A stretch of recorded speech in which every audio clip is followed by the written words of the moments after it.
everyone, my name is Hayden Jamal of HaydenJamal.com, and today I wanted to discuss 5 home studio tips and tricks that you can do for absolutely free that will improve your vocal performances.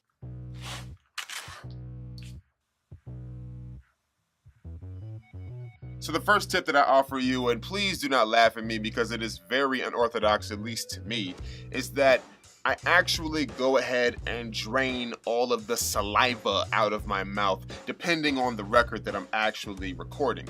Because sometimes when I'm recording, being a rapper, I have to enunciate different words and get them out very clearly. And so when I'm talking, the saliva gets built up and all of a sudden I've got this kind of sound, and I can hear a difference in the playbacks at times. So what I'll do is I'll take the driest towel that I have and I'll just drain all the saliva out of my mouth and I'll deliver the same take. So what you can do if you think I sound crazy, which I probably do, is you can actually just take your favorite song, whip out your phone, take your favorite song, press record on it, and start delivering your song that you like into your phone. Make sure you've got some saliva in your mouth, and then the next take that you actually do, drain your mouth of that saliva and record it again and see if there's a difference, because when it comes to certain songs, for me, when my mouth is drier, I get things out crisper, and in the mix, it comes out crisper. So my second tip is actually a little bit different. With your headphones, when you're recording and you're in the moment, you're singing or you're rapping or whatever, I would actually have your instrumental or your music playing in one side, but I would have your actual vocal playback playing in the other side. And that may sound a bit weird and may sound like it doesn't really do anything, but for me it does.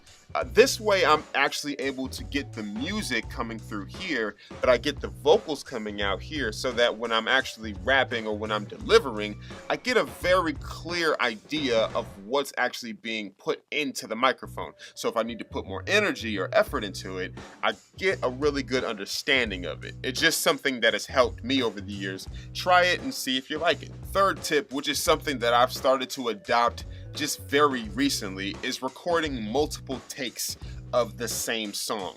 Generally, when I get into recording mode, I record a full song all the way through. It may take me 2 sessions, maybe 3, multiple hours to get it all down. And what happens is I get better over time. I just really start to understand the song and the vibe of the actual song, because I've messed it up and I've recorded it good, but maybe I didn't really get certain things that I wanted to get done well. And so I usually go ahead and record it all over again in another day, so that I've actually got the muscle memory going and I know what I want and I get time to reflect on my session.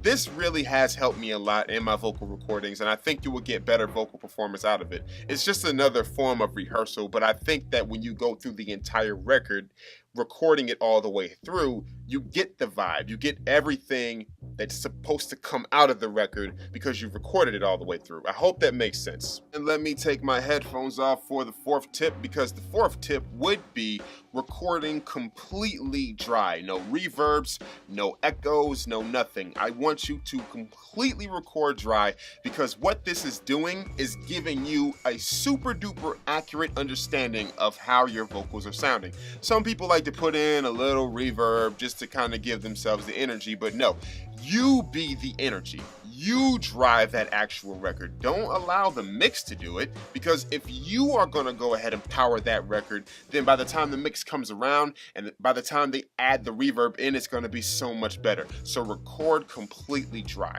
So my 5th tip, which is something that has been awesome for me, is actually delivering or warming up with a song that I will use before my session. So depending on the actual session or the song that I'm recording, I will go ahead and throw in a song that I really, really like by a certain artist, and I'll actually record that all the way through. Generally, if I'm doing a very super duper lyrical track, I'll put on some Kendrick Lamar or Lupe or something like that, or even Logic, and I'll just deliver it all the way through. This helps me get my vocals warmed up. This helps me get the breathing techniques down. This helps me get the energy going, gets me hyped, gets me ready, gets me confident before I actually start the recording process. So there you have it. Those are my 5 tips that you can do today for absolutely free, and you will get better vocal performances. Just try these things out and make sure that you have fun. Remember, this is Hayden Jamal of HaydenJamal.com of Motif Legend. I'm a rapper, songwriter, and all of those good things. Follow me on Twitter and Instagram, and make sure you subscribe. Remember to be the dream. Stop dreaming. No one thinks, never apologize for how I feel. That's like saying sorry and feeling remorse for being ripped. When I make it, it exposes fakeness in their actions. I pay just as much attention to the people not clapping.